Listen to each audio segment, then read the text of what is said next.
एव च पतितानां पावनेभ्यो वैष्णवेभ्यो नमो नमः। जय श्री कृष्ण चैतन्य प्रभु नित्यानंद श्री अद्वैत गदाधर श्रीवासादि गौरभक्तवृंद।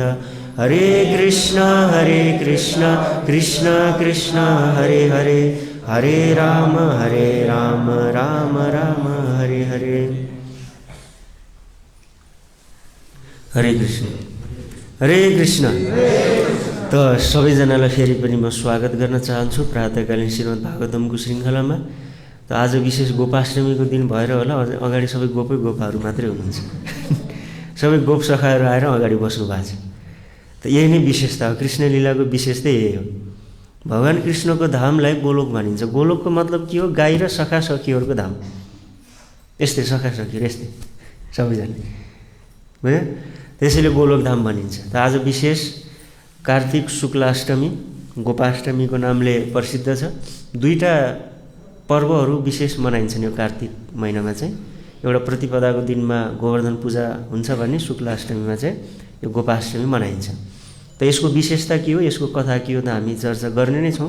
समय थोरै छ, पहिला यो श्लोकको बारेमा चाहिँ थोरै भन्नु जरुरी छ। त यहाँ प्रसङ्ग के चलिरहेको छ भन्दा महर्षि कर्दमजीले तपस्या गर्नुभयो। तपस्या गरिसकेपछि भगवान श्रीहरि अगाडि प्रकट हुनुभयो। उहाँको तपस्याको फलस्वरूप प्रकट हुनुभयो। प्रकट जब हुनुभयो, महर्षि कर्दम मुनिको चित्तको जुन शुद्धता, उहाँको निष्कामतालाई देखेर भगवान अत्यन्त द्रवीभूत हुनुभयो र उहाँको द्रवीभूत जुन करुणा थियो नेत्र जलको माध्यमबाट बाहिर प्रवाहित भयो। उहाँको आँखाबाट आँसु बग्न थाले भगवानको। अब जीवनमा यही त सार्थक कुरा हो। जब हामीले सेवा गर्दै जाँदा, भगवानको चिन्तन मनन गर्दै जाँदा कुनै न कुनै समय भगवानको मुहारमा थोरै मुखोल्लास होस्, भगवत मुखोल्लास प्रीत्यर्थ भगवत प्रीत्यर्थ भनेर हामीले जति पनि कर्महरू गर्छौँ। त भगवान अत्यन्त प्रसन्न हुनुभयो। उहाँको आँखाबाट आँसु बग्न थाले र त्यो आँसुहरू हाम्रो जस्तो एक दुई थोपा त्यही पनि यहीँ हराइहाल्ने त्यस्तो आँसुहरू थिएन। भगवान जब हाँस्नुहुन्छ विचित्र हुन थाल्छ संसारमा। अब उहाँ रुनुभयो भने झन् विचित्र हुन्छ। ती आँसुहरू जम्मा भएर एउटा सरोवर बन्न थाल्यो। सरोवर नै बन्यो जसलाई बिन्दु सरोवर भनिन्छ होइन। भगवानका अश्रु बिन्दुहरूबाट बनेको हुनाले त्यसलाई बिन्दु सरोवर भनिन्छ। त यहाँ प्रभुपादजीले व्याख्या गर्नुभयो, बिन्दु सरोवरको जल पिउनाले सम्पूर्ण शारीरिक व्याधिहरू नाश भएर जान्छन्। बुझ्नु नि? यो भारतवर्षका जति पनि कुण्डहरू नदीहरू छन् सबै पवित्र छन् वास्तवमा। सबैको आफ्नो एउटा कुनै न कुनै महात्म्यहरू हुन्छ। त त्यस्तै प्रकारले यहाँ प्रभुपादजीले अर्को के कुरा भन्नुभयो भन्दाखेरि चाहिँ भगवानको चरणमा आएको पसिनाबाट, पसिनाको बिन्दुहरू मिलेर अर्को नदी बन्यो जसलाई के भनिन्छ? गङ्गा भनिन्छ। अब यहाँ प्रभुपादजीले यस्तो किन भन्नुभयो कि भगवानको चरणमा आएको पसिनाबाट गङ्गा बन्यो? किनकि प्रसिद्ध कथा अनुसार गङ्गाजीको उत्पत्ति कसरी भयो? वामनदेवको चरणले जब अन्तिम आवरणलाई, ब्रह्माण्डको आवरणलाई भेदन गर्छ, तत्पश्चात बाहिरको कारण जल पृथ्वी यो ब्रह्माण्डभित्र प्रवाहित हुन्छ, त्यसैलाई गङ्गा भनिन्छ। तर यहाँ भगवानको चरणमा आएको पसिनाबाट किन यो गङ्गा उत्पत्ति भयो भनेर लेख्नु भएको छ। यो यस्तो पुराणहरूमा चाहिँ कथा छ। गङ्गाको उत्पत्ति विभिन्न प्रकारले देखाएको छ। त त्यसमध्ये एउटा हो भगवानको चरणमा पसिना आउँछ र त्यो पसिनाबाट चाहिँ गङ्गाको उत्पत्ति भएको भन्ने कथा पनि प्रसिद्ध छ। यस्तो प्रकारले हामीले बुझ्नुपर्छ। र यहाँ अन्तिममा लेख्नुहुन्छ, यी गङ्गाहरूमा स्नान गर्नाले भवरोगबाट मुक्त हुन्छ र जसले यो बिन्दु सरोवरको जल पान गर्छ उसको चाहिँ शारीरिक व्याधिहरू नाश हुन्छन्। त भगवान प्रसन्न हुनुभयो भने के कुरा प्राप्त हुन्न? जीवनमा सबै कुराहरू प्राप्त गर्न सकिन्छ होइन। त हामी सबैले भगवत प्रीत्यर्थ नै सबै कर्महरू गर्ने प्रयास गर्नुपर्छ। कर्दम मुनिले पनि त्यही गर्नुभयो। हेर्दाखेरि देखिन्छ एउटा पत्नी प्राप्तिको लागि तपस्या गर्नुभयो भन्ने जस्तो देखिन्छ, तर भगवत प्रीत्यर्थ उहाँको मूल भाव हो। यदि त्यस्तो भाव नभएको भए भगवानको आँखाबाट आँसु बग्ने थिएन अवश्य पनि होइन। त्यसैले महर्षि वेदव्यासजी भन्नुहुन्छ, भगवान प्रसन्न हुनुभयो भने एउटा चण्डाल पनि ब्रह्मा इन्द्र बन्न सक्छ। इन्द्रो महेश्वरो ब्रह्मा परब्रह्म तथैव स्वपचोपि भवेत्येव एवा यदा तुष्टोऽसि केशव। जब स्वपचोपि भवेत्येव एउटा चण्डाल पनि इन्द्र महेश्वर बन्न सक्छ अरे। इन्द्र बन्न सक्छौ, महेश्वर बन्न सक्छ, महेश्वरको पदवी प्राप्त गर्न सक्छ। परब्रह्म तथैव ब्रह्मसँग लीन भएर परब्रह्म स्वरूप पनि प्राप्त हुन सक्छ चण्डाल पनि। यदा तुष्टोसी केशव, यदि भगवान् श्रीकृष्ण प्रसन्न हुनुभयो भने। तर यदि उहाँ प्रसन्न हुनु भएन भने ब्रह्मा र शिव जस्ता महान देवताहरूले पनि चण्डालले चाहिँ दुःख पाउँछन् रे। यस्तो महर्षि वेदव्यासजीको वाक्यहरू छ। र त्यसैले हामी सबैको उद्देश्य एउटा मात्रै, भगवत प्रीत्यर्थ सबै कर्महरू समर्पण हुनु जरुरी छ। जे पनि कर्महरू गर्छौँ त्यो सबै बिहान उठेदेखि बेलुका शयनसम्म हामीहरूको सबै कर्महरू भगवान्कै प्रीतिको लागि हुन्छ। हामीहरू सुत्ने गर्छौँ, भक्तहरू सुत्नुहुन्छ नि, शयन गर्नुहुन्छ। शयन किन गर्नुहुन्छ? बिहान छिटो उठ्नको लागि। बिहान किन छिटो उठ्नुहुन्छ? भगवान्को सेवाको लागि। हेर्नु, सुत्नु उठ्नु सबै कर्महरू भगवत प्रीत्यर्थ भइराखेका छन्। खानुहुन्छ, भोजन किन खानुहुन्छ?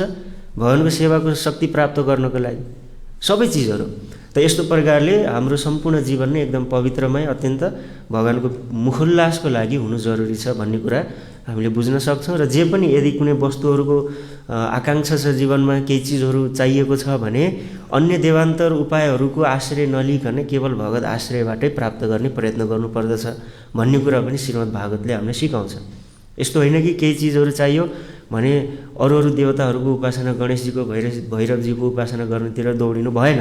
वैष्णवहरू भगवत आराधनाबाटै प्राप्त गर्ने प्रयास गर्नुपर्छ। त यो कुरा हो। त आज विशेष यो गोपाष्टमीको महोत्सव छ। आजकै दिनमा भगवान् श्रीकृष्णको सेकेन्ड इनिसिएसन भएको, दोस्रो दीक्षा प्राप्त गर्नुभयो उहाँले। हेर्नु, अब हामीहरू यहाँ दीक्षा प्राप्त गर्छौँ के को लागि? कृष्ण प्राप्तिको लागि दीक्षा प्राप्ति गरिरहेको छ। उहाँ कृष्णले पनि दीक्षा लिनुहुन्छ, 2 चोटिसम्म दीक्षा लिनुहुन्छ। यो बडो विचित्र छ। गोलोकमा हरेक दिनहरू उत्सवमय तरिकाले मनाउने गरिन्छन्। त आजकै दिनमा कृष्णले चाहिँ प्रमोसन प्राप्त गर्नुभयो, बाछाहरू चराउने कार्यबाट चाहिँ गाई चराउने कार्यलाई प्राप्त गर्नुभयो। यो कृष्णको नित्य सेवा हो, गाई चराउने। गोलोकमा भगवान्ले के गर्नुहुन्छ त भनेर प्रश्न आउन सक्छ। प्रायःजसो मान्छेले सोध्ने गर्छन्, भगवान् कहाँ हुनुहुन्छ र के गरिराख्नु भएको छ भनेर। सिम्पल उत्तर यसको चाहिँ, गोलोकमा हुनुहुन्छ, गाईको पुच्छर घुमाउँदै हिँड्नुहुन्छ जङ्गल जङ्गलमा। त्यही हो भगवान्को काम, गाई चराउने काम गर्नुहुन्छ। त नित्य सेवा हो यो भगवान्को चाहिँ गोलोकमा। अब यो नित्य लीलालाई जब यो भौम वृन्दावनमा यहाँ प्रकट गर्नुहुन्छ, विशेष लीलाबाट प्रकट गर्नुहुन्छ उहाँले। सबै लीलाहरू भक्तहरूलाई आनन्द प्रदान गर्नको लागि र भक्तहरूको मुखोल्लासको लागि गर्नुहुन्छ भगवान्ले। यही भगवान्को र भक्तहरू बिचको सम्बन्ध यही नै हो। र भगवान् कृष्णको लीलाहरू 3 चरणमा विभाजित छन्। एउटा कुमार अवस्था, एउटा पौगण्ड अवस्था र एउटा किशोर अवस्था। 1 वर्षदेखि 5 वर्षसम्मको उमेरलाई कुमार अवस्था भनिन्छ। 6 देखि 10 वर्षसम्मकोलाई पौगण्ड, 11 देखि 16 सम्मकोलाई किशोर। अब त्यो किशोर अवस्थापछि भगवान्को आयु वृद्धि हुँदैन, सधैँ किशोर नै रहनुहुन्छ उहाँ। हामीहरूको हुनसक्छ, तर भगवान्को त्यस्तो हुँदैन। त यो पौगण्ड अवस्थाको लीला हो गोचारण लीला। हाम्रा अनेकौँ आचार्यहरूले, अनेकौँ शुद्ध भक्तहरूले यो गोचारण लीलालाई विशेष रूपमा प्रस्तुत गर्नुभएको छ, गाउनु भएको छ। जब भगवान् 6 वर्षको पुग्नुभयो, 5 वर्षको उमेर पुरा भएर 6 वर्ष पुग्नुभयो। 6 वर्ष पुगिसकेपछि केही विशेष परिवर्तनहरू आउन थाले कृष्णको शरीरमा। बच्चा जब बिस्तारै ठुलो हुन्छ नि, परिवर्तनहरू आउँछ नि त उसमा, होइन? उसको अलिकति आवाज, यदि केटा मान्छे हो भने आवाज धोद्रो धोद्रो हुँदै जाने, यस्तो यस्तो परिवर्तनहरू देखा पर्छन् हो। अलिकति इन्डिपेन्डेन्ट हुन चाहने हुन्छ नि। सानो सानो बच्चालाई के हुन्छ, केही पनि मतलबै हुँदैन उसलाई कसले हेरिराखेको छ, केही मतलबै हुँदैन उसलाई। तर जब अलि ठुलो हुन थाल्छ व्यक्ति, अलि सेल्फ कन्सियस हुन्छ नि, मान्छेले मलाई हेरिराखेको छन्, अलि आफ्नो लुक्स पनि अलि राम्रो हुनुपर्छ भन्ने खालको भावनाहरू देखिन थाल्छन्। त यस्तै किसिमको परिवर्तनहरू देखिन थाले कृष्णको शरीरमा। अब यशोदा मैयाले हेरिराख्नु भएको थियो, आजकल यो केटो विचित्रको व्यवहार गरिरहेछ, के हो? पहिला पहिला यशोदा मैयाले आफैले खुवाइदिनुहुन्थ्यो यसरी, तर आज कृष्णले भन्दै हुनुहुन्छ, जब 6 वर्ष पुग्नुभयो, यशोदा मैयाले खाना लिएर आउनुभयो, ल बस ल खुवाइदिन्छु भनेर खुवाउन लाग्नुभएको थियो। कृष्णले होइन, अब म आफै खान्छु, मलाई तपाईँको जरुरी छैन। अब यशोदा मैया अचम्म पर्नु, किन? अब म ठुलो भइसकेँ, 6 वर्षको भइसकेँ म, सानोतिनो कुरा 6 वर्षको भइसकेँ। मतलब कृष्ण चाहनुहुन्थ्यो कि मलाई यशोदा मैयाले यो अनुमति दिनुहोस् कि म जङ्गलमा गएर गोचारण गरौँ। अहिलेसम्म बाछा चराउनुहुन्थ्यो नजिक नजिक, तर गाई चराउनको लागि उता घना जङ्गलभित्र जानुपर्छ, टाढा। त यशोदा मैयाले अनुमति दिनुहुन्न। अहिले नै गएर मलाई गाई चराउन दिनुहोस् भन्यो भने यशोदा मैयाले पहिला आफ्नो कट्टु त सम्हाल्न सिक, आफ्नै कट्टु सम्हाल्न सकिरहेको छैन, गाई चराउने, त्यो पनि 9 लाख गाईलाई कन्ट्रोल गर्ने भनेर डाइलेक्ट दिइहाल्नुहुन्छ यशोदा मैयाले। त्यसैले कृष्णले यो देखाउन खोज्दै हुनुहुन्थ्यो कि हेर्नुहोस् म अब आफ्नो खुट्टामा उभिने भइसकेँ, मलाई केही प्रब्लम छैन, तपाईँले खुवाउनु पर्दैन, म आफै खान्छु भनेर थाल उठाएर लिएर अर्को कोठामा गएर खानु। यशोदा मैयाले हेर्नु के भयो केटालाई आज, ठिकै छ आफै खान्छ भने ठिकै छ। अनि नुहाउने बेला भयो, यशोदा मैयाले के गर्नुहुन्थ्यो, पानी तताएर बाटामा राखेर पानी राखेर त्यहीँभित्र कृष्णलाई हालेर नुहाइदिनुहुन्थ्यो होइन। छुट्टै नुहाउन जाडो हुन्थ्यो, त्यो तातो पानी तताएर नुहाउँदा पनि जाडो भयो भनेर काम्नुहुन्थ्यो कृष्ण चाहिँ, त्यति नाजुक हुनुहुन्थ्यो। अनि त्यही भएर यशोदा मैया यो गाई चराउने कुरा त सपना पनि सोच्न सक्नुहुन्थेन यशोदा मैयाले। त बोलाउनु भयो कृष्णलाई, ल कन्हैया आऊ नुहाउने बेला भयो भन्यो। अनि कृष्ण आउनुभयो, आएर मैया हजुर जानुहोस् म आफै नुहाउँछु, मलाई हजुरको सहयोगको आवश्यकता छैन भन्नु। आफै नुहाउँछु रे? अनि आफै नुहाउँछु। अनि किन, हिजोसम्म त मैले नुहाइदिएको होइन भन्दा, होइन मलाई निर्वस्त्र भएर आउन लाज लाग्छ क्या तपाईँको अगाडि, अब म ठुलो भइसकेँ नाङ्गे कसरी आउन सक्छु अरूको अगाडि, हिजो अस्तिसम्म पो बच्चा थिएँ, अब निर्वस्त्र भएर आउन सक्दिनँ भनेपछि यशोदा मैयालाई हाँसो लाग्छ, ल विचित्र भइसकेछ मेरो छोरा त। अनि ल ठिक छ आफै नुहाऊ भनेर बाथरुममा जानुहुन्छ नुहाउन, अनि भित्रबाट भन्नुहुन्छ भित्र नआउनुहोस् है तपाईँ भनेर भित्र लक गरेर अनि नुहाउनु भयो। नुहाइसकेपछि यशोदा मैयाले के गर्नुहुन्थ्यो, हरेक दिन श्रृङ्गार गरिदिनुहुन्थ्यो होइन, के लगाइदिने हो, अब वृन्दावनमा आफै उत्पादन गरेका विशेष द्रव्यहरूद्वारा श्रृङ्गार गर्नुहुन्थ्यो। ल आऊ श्रृङ्गार गरिदिन्छु भन्दाखेरि भन्नुहुन्छ कि म आफै श्रृङ्गार गर्छु, हजुरको सहयोग चाहिँदैन भनेर श्रृङ्गारको सामग्रीहरू लिएर अर्को कोठाभित्र प्रवेश गर्नुभयो। अर्को कोठामा प्रवेश गर्नुभयो, आफै ऐना हेरेर आफै श्रृङ्गार गरिदिनु, यता लगाउने यता लगाउने यता उता। अनि यशोदा मैयाले विचार गर्नुभयो यो केटोको यो लक्षण अब ठिक छैन है, आफै श्रृङ्गार गर्न लायो नि, किनकि वृन्दावनमा यसै पनि गोपीहरू कृष्णतिर आकर्षण भएर हैरान थियो सानैदेखि, गोपीहरू यसै कृष्णमा आकर्षण भएर हैरान थियो, यशोदा मैयालाई सम्हाल्नै गाह्रो थियो, के बहाना लिएर कृष्णलाई हेर्न आइरहेको थिए बच्चा हुँदा पनि। अब यसले आफै श्रृङ्गार गर्न लायो भनेपछि अब यसले किनकि गडबड गर्छ, अब विशेष गडबड हुनेवाला छ, यशोदा मैयालाई थाहा भइसक्यो। त यस प्रकारले श्रृङ्गार गर्नुभयो। त खानेकुरा पनि आफै खानुहुन्थ्यो, श्रृङ्गार पनि आफै गर्नुहुन्थ्यो, सबै चिजहरू आफै गर्न थालेपछि यशोदा मैयालाई लाग्यो कि छोरो चाहिँ अब बिस्तारै हातबाट बाहिरिँदैछ। त कृष्णले के देखाउन खोज्नु भएको थियो भन्दा, हेर्नुहोस् मैया म अब ठुलो भइसकेँ, म सबै काम आफै गर्न सक्छु, त मलाई गाई चराउने अनुमति प्रदान गरियोस्। यो अनुमति लिनको लागि यो सबै लीला गरिराख्नु भएको थियो। त जब अलि ठुलो हुनुभयो, एक दिन नन्द महाराजलाई भन्नुहुन्छ कृष्णले कि बाबा मलाई पनि जङ्गलमा लैजानुहोस् न गाई चराउन, किनकि त्यो समयसम्म नन्द महाराजले गाई चराउनुहुन्थ्यो। त नन्द महाराजले होइन हुँदैन हुँदैन, मैयाले थाहा पाइनँ भने मलाई पनि मार्छिन् तिमीलाई पनि मार्छिन् फेरि भन्दा, होइन थाहै नदिने, थाहा नदिकन एकदम सिक्रेटली जाने हामीहरू, म हेर्न चाहन्छु कसरी हजुरले गाई चराउनु हुँदो रहेछ, अब सिक्नु पऱ्यो नि त, म चाहिँ ग्वालाको पुत्र भएपछि त मेरो कर्तव्य हुन्छ पछि। अनि नन्द महाराजले ठिकै छ भनेर पुत्र स्नेहको कारणले गर्दा मैया यशोदालाई नसोधिकनै कृष्णलाई जङ्गलमा लिएर जानुहुन्छ। जब त्यो वृन्दावनको शोभा देख्नुहुन्छ कृष्ण एकदम प्रेमले गदगद हुनुहुन्छ वृन्दावनको शोभालाई देखेर। अनि त्यसपछि अब विचित्र विचित्र प्रश्न सोध्न थाल्नुभयो। एउटा त्यो बयरको रुखलाई देखेर, जसको त्यो झाडी झाडी आइरहेका थिए, कृष्णलाई लाग्छ कि यो रुखको दाढी किन आएको, यो रुखको दाढी किन आएको भने नन्द महाराजले सोध्छ, महाराज नन्द बाबा यो रुखको दाढी किन आएको भने, अनि त्यसपछि नन्द महाराजले भन्नुहुन्छ यो बुढो भयो नि त, बुढो भयो त्यही भएर दाढी आएको भने। अनि त्यसपछि नन्द महाराजको पनि दाढीहरू आइरहेको थियो।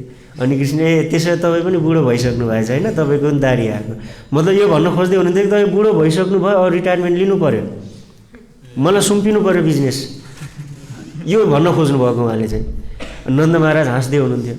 अनि त्यो अलि पर गइसकेपछि मयूर देख्नुहुन्छ कृष्णले, भाले मयूर र पोथी मयूर। र मयूरको विशेषता के छ भन्दाखेरि पोथी मयूर जुन हुन्छ अलिकति भाले मयूरभन्दा कम सुन्दर हुन्छ, भाले मयूर अलि बढी सुन्दर हुन्छ। त दुईजना पखेटा यसरी फैलाएर त्यहाँ क्रीडा गर्दै थिए। कृष्णले देख्नुहुन्छ यो के हो भन्दा नन्द महाराजले भन्नुहुन्छ मयूर हो। अनि यो अर्को मयूर चाहिँ किन राम्रो छैन भन्दा किनकि त्यो पोथी मयूर हो के, भाले मयूर राम्रो हुन्छ।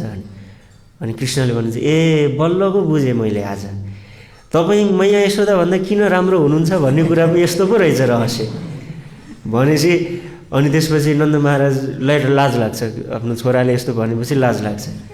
अनि तपाईँ त्यस कारणले पो यशोदा मैयाभन्दा तपाईँ पो सुन्दर हुनुहुँदो रहेछ, मतलब फकाउँदै हुनुहुन्थ्यो क्या नन्द महाराजलाई होइन। यसरी राम्रो राम्रो कुरा गरेर फगाएपछि ल ल ठिक छ ल बाबु तिमीले नै चरो गाई भन्नुहुन्छ कि भनेर फकाउँदै हुनुहुन्थ्यो।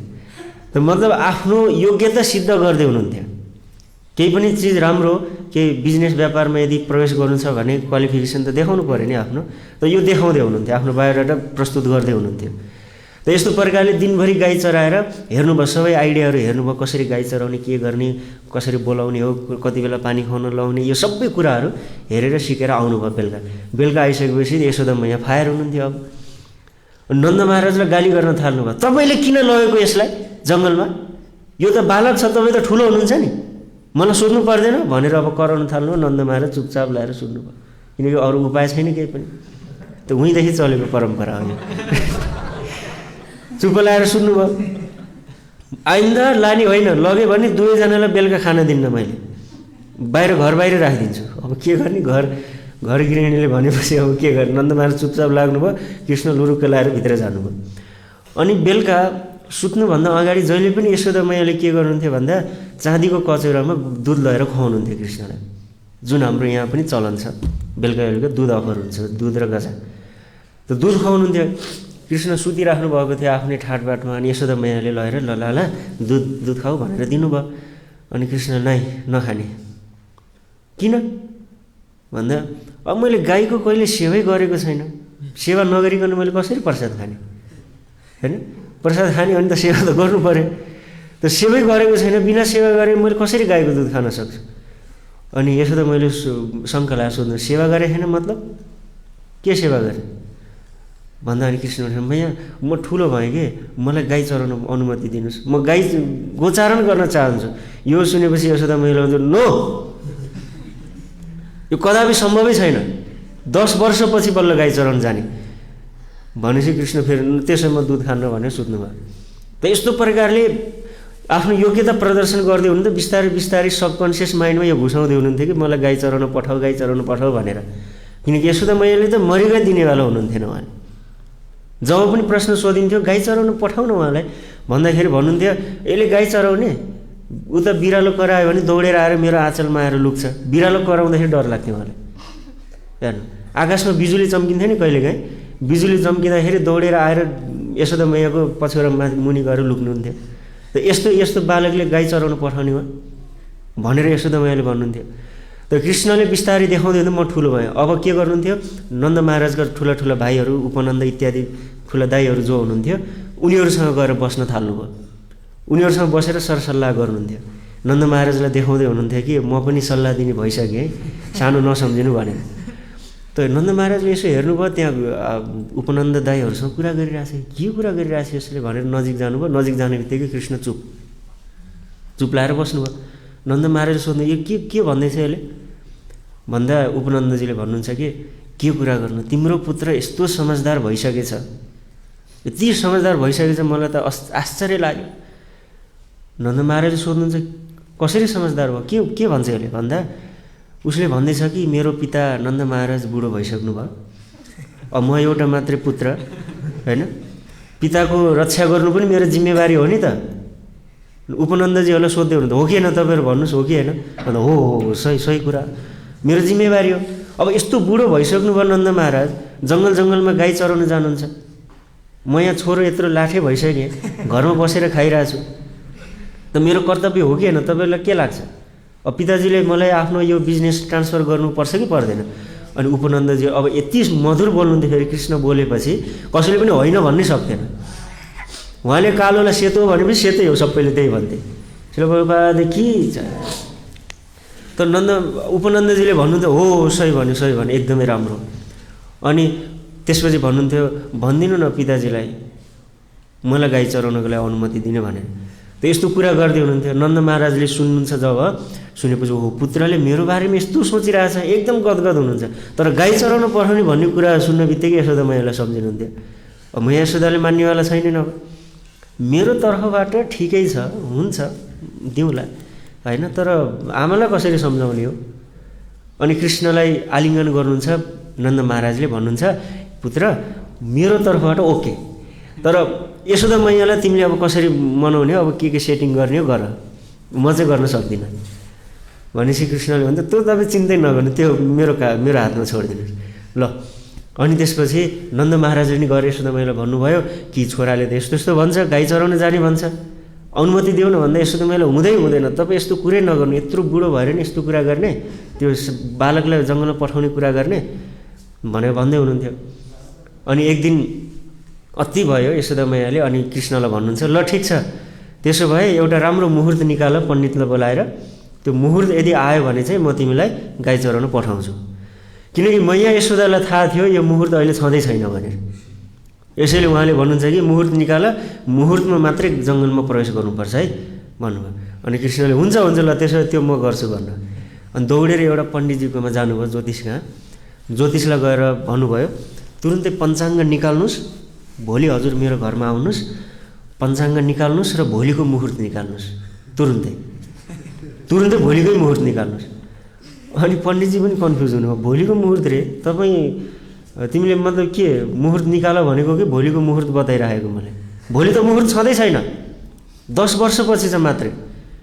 अनि कृष्णले भन्नु मैले भने नि तपाईँले भोलिको मुहुर्त निकाल्नुहोस्, पञ्चाङ्ग तपाईँको मुहुर्त मेरो, भोलिको मुहुर्त निक्लिनुपर्छ, अब मलाई अरू केही थाहा छैन। त श्रीपादज्यू गोस्वामीज्यू गोपाल चम्पू इत्यादिमा बताउनुहुन्छ यसमा कि कृष्णले जे भन्नुहुन्छ त्यही त मुहुर्त हो नि होइन। कृष्णले जब युधिष्ठिरलाई भन्नुभयो अश्वत्थामा मर्यो भनेर, मरेकै हो वास्तवमा, सत्य कुरा हो। अब युधिष्ठिरले असत्य मानेर सत्यको पक्ष लिए नि, त्यसैले युधिष्ठिरको रथले भूमिलाई स्पर्श गरे महाभारतमा होइन। त कृष्णले भन्नुभयो पञ्चाङ्ग तपाईँको हुन्छ, मुहुर्त मेरो हुन्छ। अनि त्यसरी कृष्ण बडो फुर्तीसाथ कुरा गर्दै हुनुहुन्थ्यो, यसको बदलामा तपाईँलाई जे चाहिन्छ त्यो म दिन्छु, चिन्ता नगर्नु। अनि पण्डितजीले भन्नुहुन्छ के छ तिमीसँग, त्यो तपाईँको टेन्सनको विषय होइन, मुहुर्त भोलिको निस्किनुपर्छ। अनि पण्डितजीले हुँदैन म यस्तो भ्रष्टाचारमा सहभागी हुन्न भनेर पण्डितजी जानुभयो। कृष्णले सुन्दा कसरी फगाउने होला यो पण्डितलाई। अनि त्यसो उहाँले अन्तिम बटन भेट्टाउनु भयो जसले सारा संसार चलेको छ, त्यो बटन के हो, पण्डितजीको पत्नी तुरन्तै। अनि त्यसपछि पण्डितजीको पत्नीलाई गएर एकान्तमा बोलाउनु भयो, एकान्तमा बोलाएर भन्नु माताजी अब कुरा यस्तो छ हेर्नुहोस्, दीपावली आइरहेछ नि होइन, दीपावली आउँदैछ नि। अनि हो दीपावलीको समय छ, के गहना सहना साडी केही किन्दैछन् कि छैनन् बाजेले, अब के किन्नु, पण्डितजी आफै बिचरा गरिब हुनुहुन्छ, के किनिदिनु उहाँले, त्यो म व्यवस्था गर्छु हजुरलाई, म व्यवस्था गर्न सक्छु हो र के। अनि तुरुन्तै कृष्ण घर जानुहुन्छ, यशोदा मैयाको गहना साडी चोरेर लिएर आउनुहुन्छ, पछाडिबाट चोरेर लिएर आएर अगाडि देखाउनुहुन्छ पण्डितानीलाई यसरी, हेर्नुहोस् माताजी यो साडी गहनाहरू तपाईँको हुन सक्छन्, होइन तपाईँको हुन सक्छ नि, तर एउटा काम गरिदिनु पऱ्यो मेरो। के काम भन्दाखेरि पण्डितजीलाई भनेर भोलिको मुहुर्त निकालिदिनु पऱ्यो घरमा आएर, भोलिको मुहुर्त निकाल्ने बित्तिकै यो गरगहना साडीहरू तपाईँको घरमा पठाउने व्यवस्था गर्छु मैले, हुन्छ भनेपछि पण्डितले भन्नु त्यो त मेरो बायाँ हातको खेल हो, भोलि जसरी चाहिँ म भोलिको मुहुर्त निकालिदिन्छु, तिमी चिन्ता नगर, तर साडी आउनु पऱ्यो गहना घरमा, हुन्छ ल डिल पक्का भयो नि होइन, पक्का ल भनेर दुवैजनाले सिग्नेचर गरेर निस्किनु भयो। त्यहाँ सिग्नेचर निस्किनु भयो। अब यता राति कृष्ण रातभरि सुत्नै सकिराख्नु भएको छैन, भोलि आउँछ, भोलि मुहुर्त निस्किन्छ, भोलि गाई चराउन जाने हो भनेर कुरेर बसिराख्नु भएको थियो। बिहान भयो, यशोदा मैयालाई भन्नु मैया अब पण्डितजी आउँदै हुनुहुन्छ है भने, अनि यशोदा मैयाले हुन्छ आउन दियो। आउनुभयो पण्डितजी आउनुभयो। अब बेलुका गएर पण्डितजीले कुन मन्त्र भन्यो नि थाहा छैन, तुरुन्तै पण्डितजीले मानिसक्नु भएछ होइन। यो हो सबभन्दा ठुलो बटन चाहिँ सृष्टिको चल्ने, मानिसकेको छ तुरुन्तै होइन। त्यत्रो कृष्णले भगवान्ले रिक्वेस्ट गर्दा नमानेको पण्डितजीले श्रीमतीले गएर भनेको त एक रातमै मान्दैछ ल। विचित्र संसार, केशव तुया जगत विचित्र। त भोलिपल्ट आयो पण्डितजी आयो, अब कृष्ण पनि खुसी नै, ल मलाई थाहा थियो कि यो ब्रह्मास्त्रले काम गर्छ भनेर। अनि यशोदा मैया अगाडि बस्नुभयो, पण्डितजीले पञ्चाङ्ग निकाल्नु भयो। पञ्चाङ्ग निकालेर मैयाले सोध्नुभयो पण्डितजी ल भन्नुहोस् त मुहुर्त कहिले छ गोचारणको लागि भन्दा पण्डितजीले यसो हेरेर भन्नुहुन्छ 10 वर्षपछि छ, 10 वर्षपछि छ। कृष्ण त झस्याङ्ग हुनुभयो, के हो डिलमा केही मिस्टेक भयो कि के हो पुरै मैले पुरै एग्रिमेन्ट गरेर आएको अनि यशोदा मैयाले भन्नुभयो त्यही त म भन्दैछु यो बच्चा मान्दैन यो बच्चा भनेको बच्चै हो सधैँ 10 वर्षपछि सुनिस् अब 10 वर्षमा चुप्प लागेर बस्ने घिउ माखन खाएर बस्ने। अनि कृष्ण टाउको के भयो पण्डितलाई के भयो अनि त्यसपछि पण्डितले तर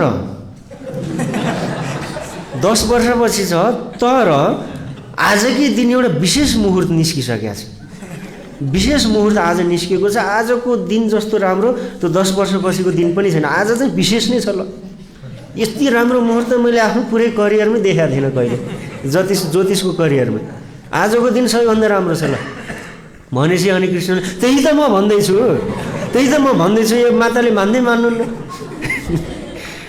मैले भनेको आजकै दिन राम्रो छ आजकै दिन शुभ दिन छ भनेर यसो त मैले के गर्ने बुढो भएपछि दिमाग फुस्किँदो रहेछ अलि भनेर यसो त मैले डाइलेक्ट हान्दै हुनुहुन्थ्यो मैले आजको दिन छ र साँच्चै अनि पण्डितजीले भन्नु हो आजकै दिन छ म कहिले पनि झुटो बोल्दिनँ कसम मैले आजसम्म झुटो बोलेकै छैन अनि पण्डितजीले भन्छ किनकि मैले सधैँ सत्यको पक्ष लिएर बोल्छु त्यसैले मैले बोलेको कहिले झुटो हुँदैन भन्नु अब हेर्नुहोस् है शब्दमा विचार म सधैँ सत्यको पक्ष लिएर बोल्छु त्यसैले झुटो कहिले हुँदैन मैले बोलेको मतलब सत्यव्रतम परम सत्य त्रिसत्यम सत्य त परम सत्य कृष्ण त्यहाँ हुनुहुन्छ नि उहाँको पक्ष लिएर बोलेको हुनाले झुटो पनि के हुन्छ सत्य यसरी शब्द चातुर्य भन्छ यसलाई त मैले सत्यको पक्ष लिएर बोल्छु त्यसैले झुटो कहिले पनि हुँदैन आजको दिन विशेष मुहुर्त छ यति राम्रो मुहुर्त मैले करियरमै देखेको थिएन आज अब कृष्ण उफ्रिन थाल्नु यसो त मैले ओहो के गर्ने होला तर पनि हुँदैन नपठाउने 10 वर्षपछि पठाउने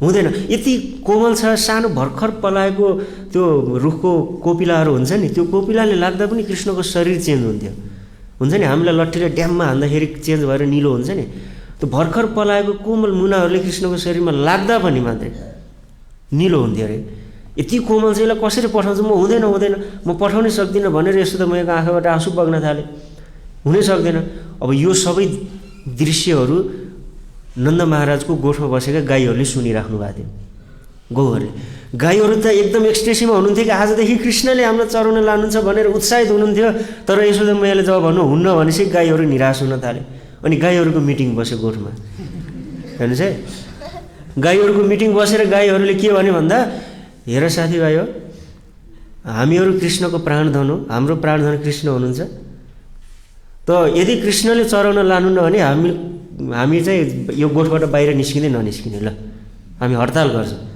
जसले बोलाए पनि हामी बाहिर ननिस्किने खाँदा पनि खाँदैनौँ बाहिर पनि जाँदैनौँ अनि नन्द महाराज निकाल्दै हुनुहुन्थ्यो गाईलाई गाई निस्किँदैनन् बाहिर बोलाउनुहुन्छ गाई नै निस्किँदैन भित्र सबैजनाले अङ्गमाल गरेर बसिरहेछन् भित्र हामी निस्किन्नौँ कृष्णले बोलाए मात्रै जान्छौँ भनेर बसिरहेछन् भित्र अनेकौँ प्रयासहरू गरिए धेरै प्रयासहरू गरिए तर गाईहरू बाहिर निस्किएन अनि त्यसपछि शङ्खहरू एउटा मान्यता के छ भन्दाखेरि शङ्खहरू बजाएपछि गाईहरू बाहिर निस्किन्छन् शङ्ख ध्वनिले इत्यादि मान्यताहरू छन् त थुप्रै प्रकारका शङ्खहरू ल्याएर शङ्खनाद गरियो गाईहरू बाहिर निस्केन ननिस्केपछि यसो त मलाई टेन्सन भयो किन गाईहरू निस्केन नन्द महाराजलाई टेन्सन भयो अनि त्यसपछि कृष्णले त्यो पण्डितजीतिर हेरेर यसरी आँखा झिम्काउनु भयो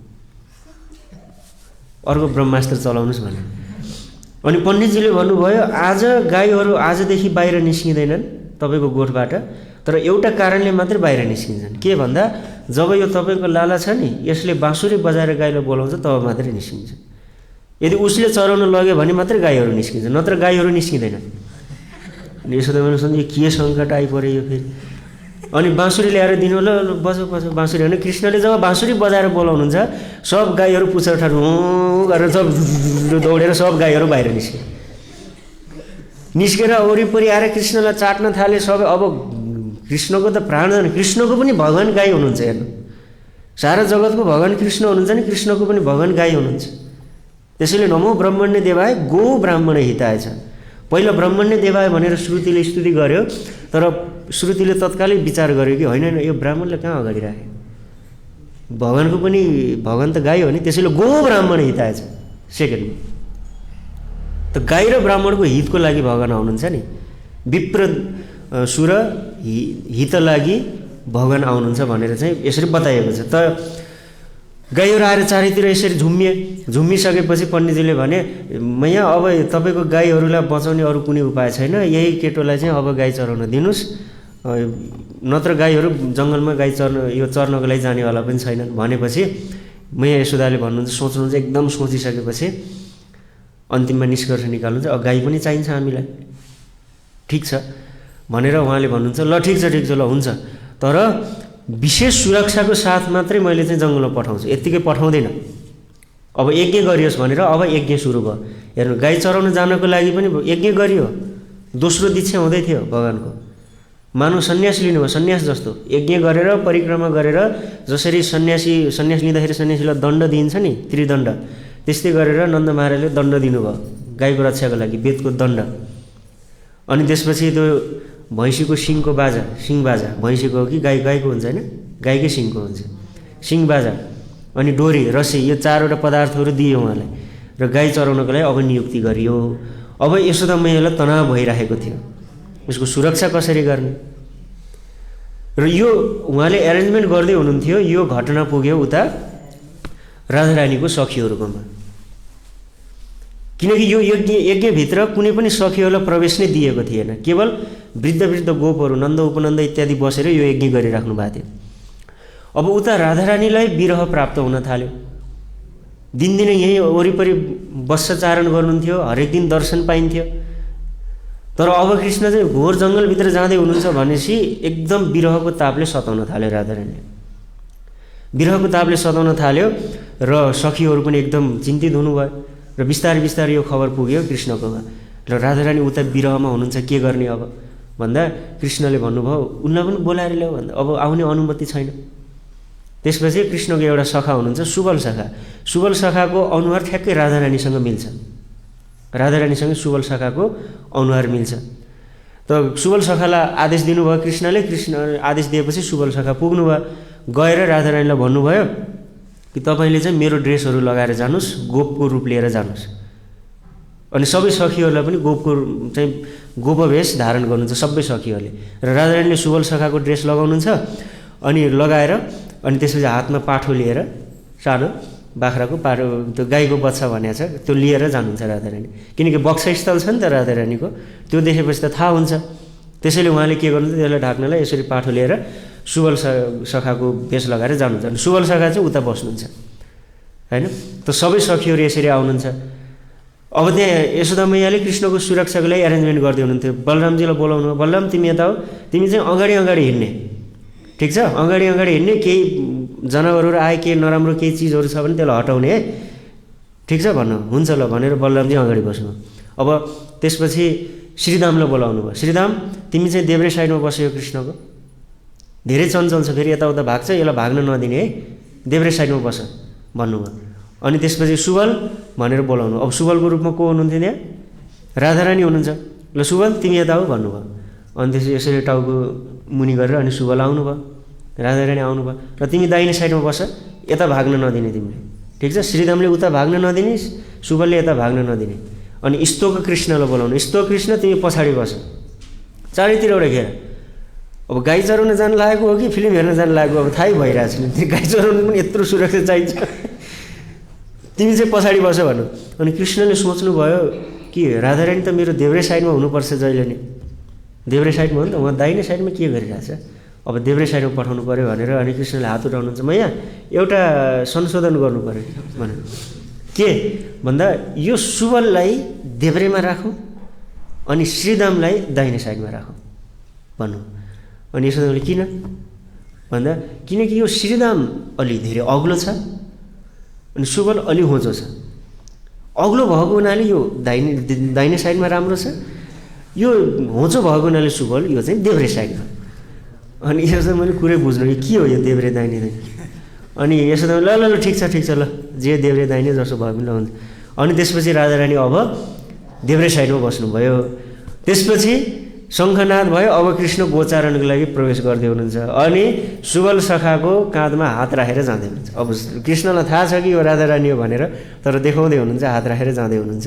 र त्यही दिनमा सबै ब्रजवासीहरूले प्रथम पटक राधारानीको श्रीचरणको दर्शन गर्ने सौभाग्य प्राप्त गरे हैन। त्यो दिनमा मात्रै राधारानीको चरणको, नत्र राधारानी भनेको यस्तो विशेष हुनुहुन्छ, उहाँ हिँड्दाखेरि कहिले पनि उहाँको चरणहरू देखिँदैन, कहिले पनि चरणहरू देखिँदैन। अत्यन्त साध्वी स्त्रीहरूको नाममा चाहिँ राधारानीको नाम सर्वप्रमुख मानिन्छ हैन। जब पतिव्रता स्त्रीहरूको कुरा आउँछ, अनुसुयाजीको स्थान सबभन्दा उच्च मानिन्छ।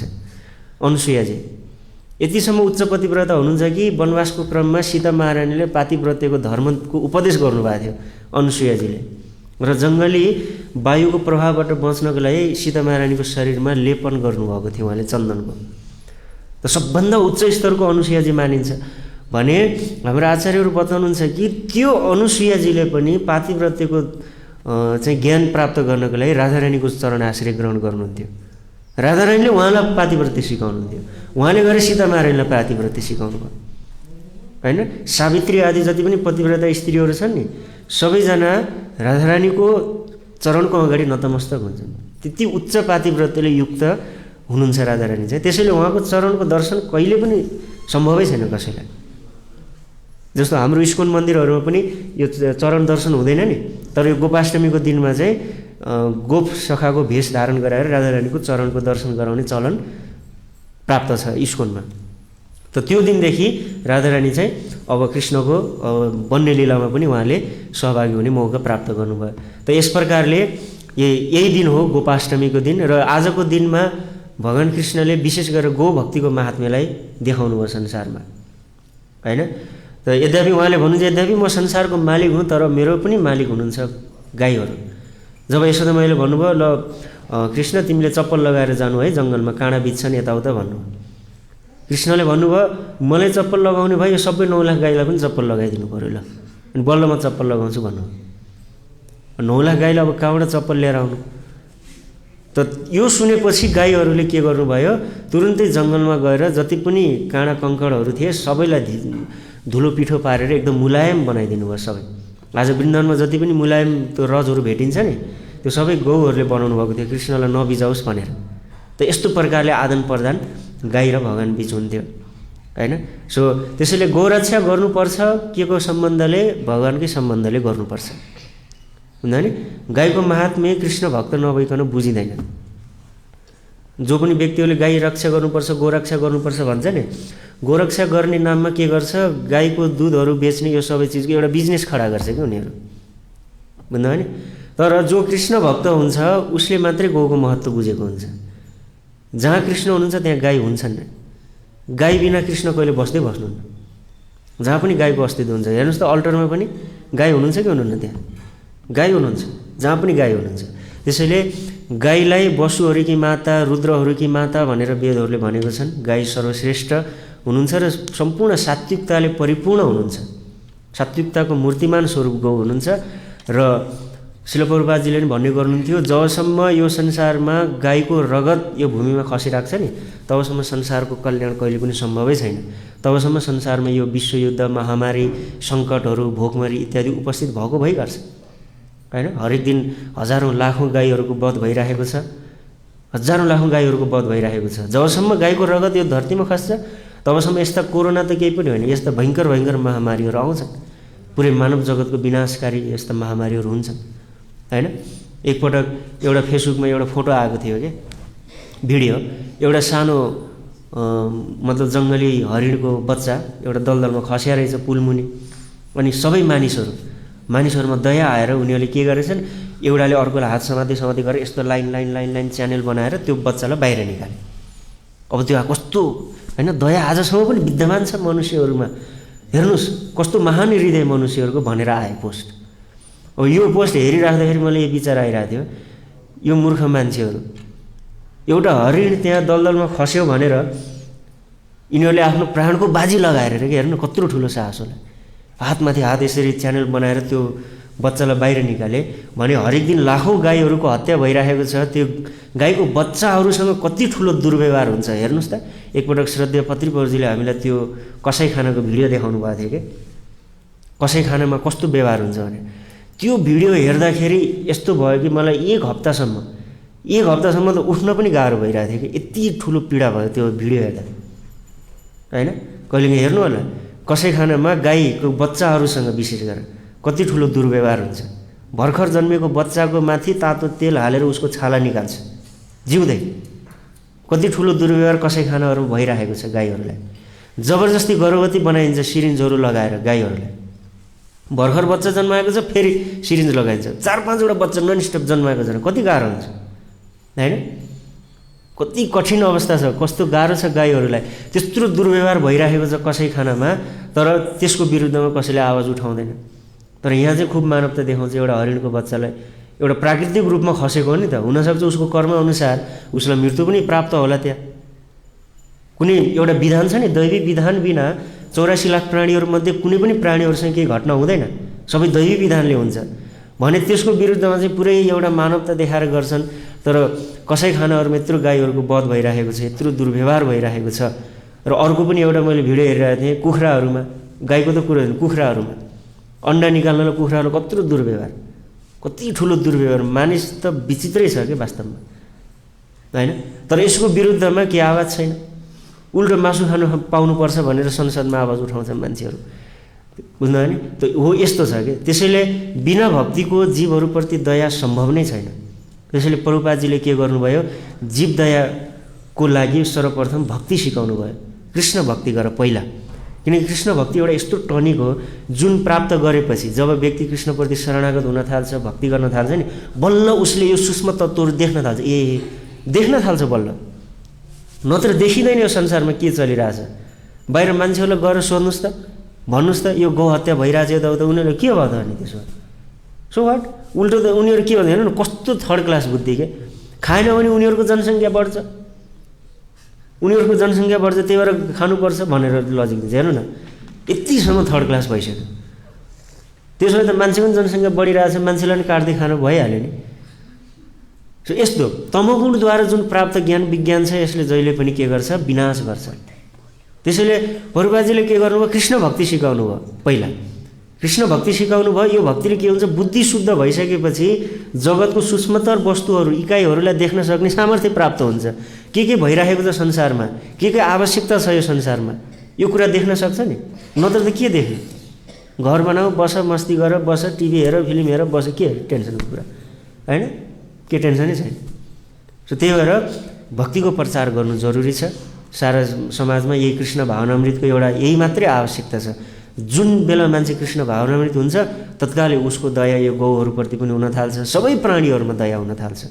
र यो कुरा चाहिँ गोपाष्टमीको माध्यमबाट भगवानले देखाउनु भएको छ। र हामीहरू पनि आजको दिनमा चाहिँ विशेष गरेर के गर्छन् भन्दा गौहरूलाई स्नान गराएर गौहरूको आरती उतारेर गौ आरती गरेर अनि त्यसपछि गौको चरण धुली शिरमा लिने यस्तो परम्परा छ। यसो गर्नाले गौमाताको विशेष कृपा प्राप्ति हुन्छ भनेर चाहिँ शास्त्रहरूमा बताइएको छ। यति भन्दै आजको श्रीमद् भागवतमले यही विश्राम दिन चाहन्छु। हजुरको केही प्रश्न छ यो प्रकरणमा? ग्रन्थराज श्रीमद् भागवतम की जय, श्रील प्रभुपाद की जय, निताय गौर प्रेमानन्दे।